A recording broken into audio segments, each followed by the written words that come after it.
우리 삶을 주관하시는 좋으신 아버지 하나님, 어젯밤에도 단잠을 이루게 하시고 주님처럼의 삶을 살 수 있도록 새벽 시간 기도하도록 인도하신 것 감사합니다.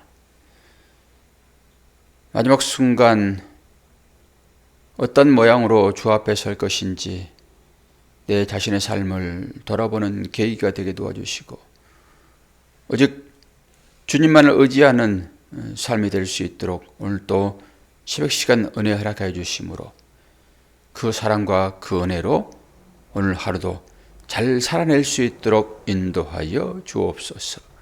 예수 그리스도의 이름으로 기도하옵나이다. 아멘. 이사야서 27장입니다.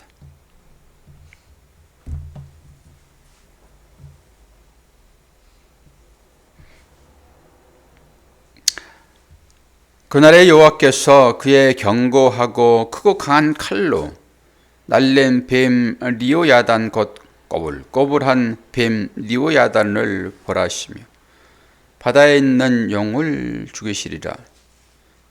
그날에 너희는 아름다운 포도원을 두고 노래를 부를지어다. 나 여호와는 포도원 지기가 되며 때때로 물을 주며 밤낮으로 간수하여 아무든지 이를 해치지 못하게 하리로다. 나는 포도원에 대하여 노함이 없나니 찔레와 가시가 나를 대적하여 싸운다 하자 내가 그것을 밟고 모아 불사르리라. 그리하지 아니하면 내 힘을 의지하고 나와 화친할 것이니라. 후일에는 야곱의 뿌리가 박히며 이스라엘의 움이 돋고 꽃이 필 것이라. 그들이 그 결실로 지면을 채우리로다. 주께서 그 백성을 치셨던들 그 백성을 친 자들을 치심과 같았겠으며 백성이 죽임을 당하였던들 백성을 죽인 자가 죽임을 당함과 같았겠느냐. 주께서 백성을 적당하게 견책하사 쫓아내실 때에 동풍 부는 날에 북풍으로 그들을 옮기셨느니라. 야곱의 불의가 속함을 얻으며 그의 죄 없이 함을 받을 결과는 이로 말미암나니 곧 그가 제단의 모든 돌을 부서진 횃돌 같게 하며 아세라와 태양상이 다시 서지 못하게 함에 있는 것이라. 대저 견고한 성읍은 정확하고 거처가 황무하며 버림받아 광야와 같은즉 송아지가 거기에서 먹고 거기에 누우며 그 나무 가지를 먹어 없이 하리라. 가지가 마르면 꺾이나 여인들이 와서 그것을 불사를 것이라. 백성이 지각이 없으므로 그들을 지으시니가 불쌍히 여기지 아니하시며 그들을 조상하신 이가 은혜를 베풀지 아니하시리라. 너희 이스라엘 자손들아, 그날에 여호와께서 창이라는 하수에서부터 애굽 시내까지 과실을 떠는 것 같이 너희를 하나하나 모으시리라. 그날에 큰 나팔을 불리니 아수르 땅에서 멸망하는 자들과 애굽 땅으로 쫓겨난 자들이 돌아와서 예루살렘 성산에서 여호와께 예배하리라. 아멘. 어제 말씀에 이어집니다. 오늘 말씀이 어제 말씀이 26장 20절에서 21절 했잖아요. 한번 읽어볼게요. 내 백성아 갈지어다 내 밀실에 들어가서 내 문을 닫고 분노가 지나기까지 잠깐 숨을지어다. 그래놓고 여호와께서 나오시잖아요. 은밀한 곳에 숨기시고 이스라엘 백성을 보호하실 때 이스라엘 백성을 괴롭혔던 자들을 오늘 징계하는 장면이잖아요. 그들이 누굽니까? 그들의 행위는 바다에 있는 용입니다. 용, 리오야단. 그것을 현대말로 악어라고 번역을 하죠. 악어. 악어는 나일강에 득실거리잖아요. 이 나일강과 악어는 같은 의미로 보시면 됩니다. 그리고 바다는 늘 저주의 상징이 있잖아요. 노아의 홍수 사건도 그렇고, 그리고 모세가 그 갈대 상자에 누워서 떠다닐 때 그 나일강이 있잖아요. 나일강이 모세를 함몰하지 않고, 그리고 홍수 때도 그 저주의 물이 노아의 방주를 삼키지 못했잖아요. 그런 거지요. 그러니까 강, 바다 이런 것은 하나님의 심판의 도구로 쓰여지는 것입니다. 그 안에 이 리오야단, 용이 있다니까요.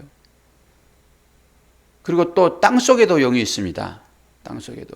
그런 관계로 지옥, 그럴 때 땅의 집이잖아요. 땅 밑에 어떤 형태, 땅과 연결되어 있는 거잖아요. 그게 우리는 땅적인 사람이에요? 하늘적인 사람이에요? 우리는 하늘적인 사람이잖아요.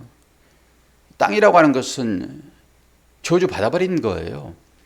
아담이 하나님의 말씀을 어기고 선악과를 따먹고 자기가 심판주가 딱 되어버리니까 하나님께서 그를 저주해 버리잖아요. 그가 땅 된 것입니다. 그래서 땅을 갈아라 이런 거잖아요. 그래서 거기서 나오는 소출로 네가 먹고 살 것인데 네가 아무리 애를 써봐야 가시와 엉겅퀴밖에 나오지 않을 것이다. 사람이 저주받을 때 땅도 저주받은 것입니다. 그래서 같이 살아가는 거죠. 리오야단, 즉 용도 마찬가지 아닙니까? 용이 바다에서 나오잖아요. 이 바다는 하나님의 백성을 심판하는 도구로서 쓰여지는 것이죠. 그러면서 쭉 그 얘기 하는 거예요. 그 얘기. 그리고 그들에게도 하나님께서 이제 기회를 주십니다. 7절부터가 이제 그런 거거든요. 기회를 주시는데 그들도 하나님께서 주시는 그 기회를 붙잡으면은 하나님과의 화목이 이루어집니다. 잠깐 도구로 이제 쓰이는 것이지만은, 근데 그들은 돌아오지 않죠. 대부분 하나님 도구로 쓰여지고 많은 것이죠. 그래서 6절, 9절을 이제 보시게 되면은 마지막 이스라엘에 새로 이제 꽃이 피는 그런 일이 있다라고 하는 거잖아요. 하나님은 이스라엘을 여러 옆 나라들, 그들이 이스라엘에게는 대적이 있죠. 이제 그들을 통해서 이스라엘을 책망하실 때 징계한다고 얘기도 되고, 책망하실 때 그들을 완전히 진멸하려고 하는 건 아니시잖아요. 어떻게 해서든지 그들을 돌이켜서 하나님의 언약의 자손처럼 살도록 하기 위한 과정 중에 하나인 것이죠. 다른 얘기로 하나님과의 화목을 이루내는 것으로 그런 조건적인 일들이 주어지는 것입니다. 근데 그게 우리한테는 이제 채찍처럼 느껴지기도 하고, 때로는 어떻게 이 어려움에서 벗어날까라고 하는 희망 없음 같은 그런 환경이 주어지기도 하고 그러잖아요. 그것은 곧 하나님의 사랑하심이 그 가운데 내포되어 있다라고 생각을 해야 될 것입니다. 결국 하나님은 이스라엘 백성들로 하여금 우상 숭배에서 벗어나도록 하기 위한 과정 중에 하나입니다. 오늘 이제 그 일을 이제 하는 거잖아요. 그래서 아세라 상, 태양상, 그들이 섬기는 그런 우상의 도구들 아닙니까? 근데 그것을 철저하게 이제 부숴버리겠다라고 하는 거잖아요. 그래서 기드온을 사사로 부를 때에도 기드온이 그 일들을 하는 거죠. 종교 개혁을 했다라고 하는 것은 전부 산당을 허는 것이니까 우리의 가운데도 이런 개혁이 일어나야 되잖아요. 이게 종교 개혁이라고 할 수 있습니다. 마틴 루터나 칼빈이나 그 당시에 믿음의 선배들이 종교를 개혁한 것처럼 종교가 어디에 있습니까? 사람 마음에 있는 것 아닙니까? 저와 여러분의 마음 가운데 늘 개혁이 일어나야 됩니다. 이게 이제 기독교가 탐구하고 있는 그런 거 아닙니까? 계속 개혁이 일어나야 됩니다.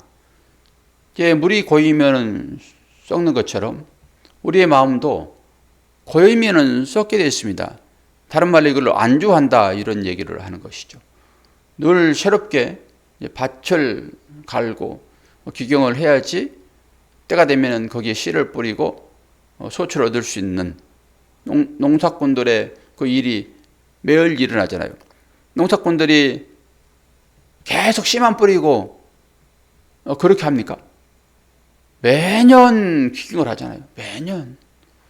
우리의 삶도 마찬가지죠.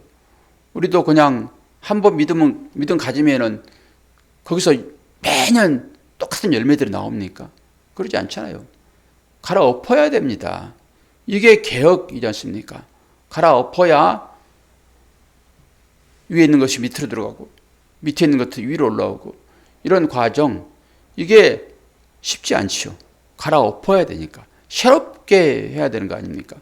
그 과정이 어디에서 일어난다라고 하는 것이죠? 우리의 마음에서 일어나야 됩니다. 안주하면은 굳어집니다. 굳어지면은 그것이 율법이 되는 것입니다. 그리고 내가 옛날에 가졌던 그 신앙, 그것만 붙잡고 그것과 다르면은 전부 재단해 버리는 이런 일이 되는 것입니다. 다른 것을 보지 마시고요. 내 마음을 잘 살펴보시기를 바랍니다. 어제는 잠을 자는데 되게 부담이 오더라고요. 어떤 것인지 모르겠으나 되게 부담이 와요. 부담이. 제가 하고 있는 일들이 걸림이 되는가 부담이 돼가지고 주춤해지는 느낌을 제가 받습니다.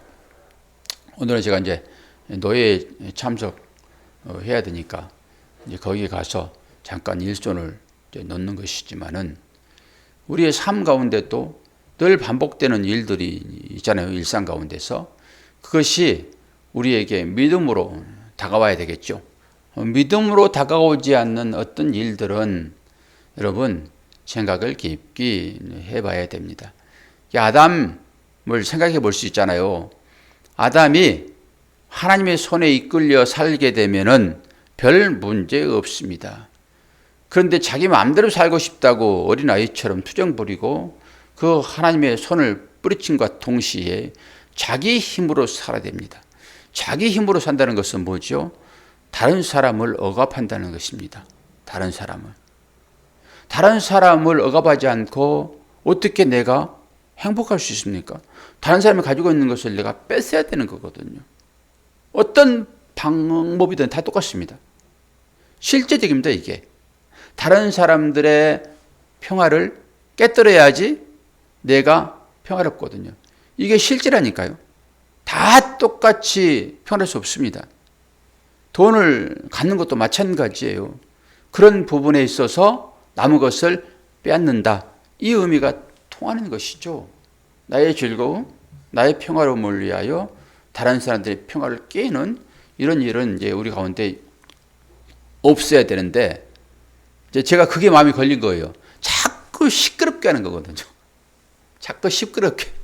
옥상에서 뭐 하느라고 시끄럽게 하니까, 이건 좀 자중해야 할 그런 일이 되겠다라는 생각을 해봅니다. 사람이 열이 올라오면 마지막에 폭발하잖아요. 꼭 참고 있다가 그 임계점이 아닌가 싶어요. 내 마음이도 그렇고 여러 가지 환경들로 하여금. 그래서 우리가 이제 이런 마음을 생각하면서 나는 과연 내 이웃을 배려하는가 이런 생각도 이제 해봐야 되는 것이죠. 어쩔 수 없는 환경이 있을 수 있으나 그런 부분으로 우리가 우리의 마음의 개혁을 하면은 우리 마음이 편안하죠. 왜 마음이 편안합니까? 상대방이 나를 못 살게 하지 않으면 편합니다. 그렇게 이 평안을 느끼려고 그러면은 나도 상대방을 못 살지 않게 하면 되는 것입니다. 이게 이제 마음의 개혁, 이라고 보면 되는 것이고요. 마음의 궤경이라고 보면 되는 것입니다. 실제적으로 하나님은 리오야단 용을 마지막에는 영원한 감옥으로 넣을 거잖아요. 우리가 요한계시록을 다 배웠듯이 이사야서가 지금 그 얘기를 하고 있는 것이죠. 그러면 실제 우리가 하나님 나라에 살고 있는 우리들이 생각해 볼 것은 과연 나에게 있어서 이 리오야다는 무엇인가? 하나님께서 징계할 그 어떤 것이 나에게 있는가라고 하는 거잖아요. 그건 하나님께서 분명 징계를 할 것입니다. 그게 어디에 있죠? 내 마음 가운데 있죠. 내 마음 가운데. 이런 부분들을 한번 생각해 보신다 하게 되면은 오늘 이 이사야서 27장이 주는 의미가 뭔지, 그리고 하나님은 그 가운데서 하나님의 자녀들을 끝까지 보호하신다라고 하는 거잖아요. 그게 지금 12절 13절 아닙니까? 너희 이스라엘 자손들아 그날에 뭐 하는 날입니까? 심판하는 날. 악한 무리들을 심판하는 날. 그날에 여호와께서 창이라는 하수에서부터 애굽 시내까지 과실을 떠는 것 같이 너희 하나하나를 모으리라. 그리고 13절 그날에 큰 나팔을 부르니 아수르 땅에서 멸망하는 자들과 애굽 땅으로 쫓겨난 자들이 돌아와서 예루살렘 성산에서 여호와께 예배하리라. 이거 아닙니까? 우리의 삶 가운데도 똑같이 이런 일들이 발생하죠. 하나님께서는 하나님의 자녀들을 때로는 바른 믿음의 사람으로 세우기 위하여 징계도 하시지만은 때로는 이렇게 예배자로 부르셔서 평안도 주시고 알찬 열매들도 주셔서 그들이 자녀들이 해버릴 수 있도록 인도하신 분이 우리의 하나님이다라고 하는 것입니다. 오늘도 어떤 삶이 여러분을 인도할지 알 수 없으나 주어진 그 삶은 하나님께서 우리에게 허락된 삶인 것입니다. 열심히 최선을 다하여 사시고 그 열매로 주어지는 것들을 감사로 받으면 족한 것입니다. 어떤 것이 주어지든지 간에 여러분 그것으로 하나님께 찬송하고 하나님께 영광 돌리는 하나님의 귀한 새벽을 깨우는 용사 되어지기를 축원합니다. 기도하겠습니다. 좋으신 아버지 하나님, 아버지의 사랑과 은혜를 감사합니다. 하나님께서는 영으로 우리 안에 계셔서 우리의 삶을 인도하시는데 우리의 마음이 우리의 삶 가운데 어떤 상태로 다가오는지 보게 하시고 그 가운데서 내밀하게 말씀하시는 주님의 음성을 들을 수 있도록 인도하여 주옵소서. 그래서 그 하나님께서 우리의 삶을 주관하실 때 주어지는 모든 것들이 최고의 것인 것을 알고 감사로 받고 누리는 복된 하나님의 자녀 될 수 있도록 은혜 허락하여 주옵소서. 삶의 현장에서 씨름할 때라도 야곱처럼 하나님 붙들게 도와주시고 그 가운데서 이름 바꿔주시는 그 은혜의 복이 삶의 현장에 나타날 수 있도록 도와주시옵소서. 감사드리며 예수 그리스도의 이름으로 기도하옵나이다. 아멘.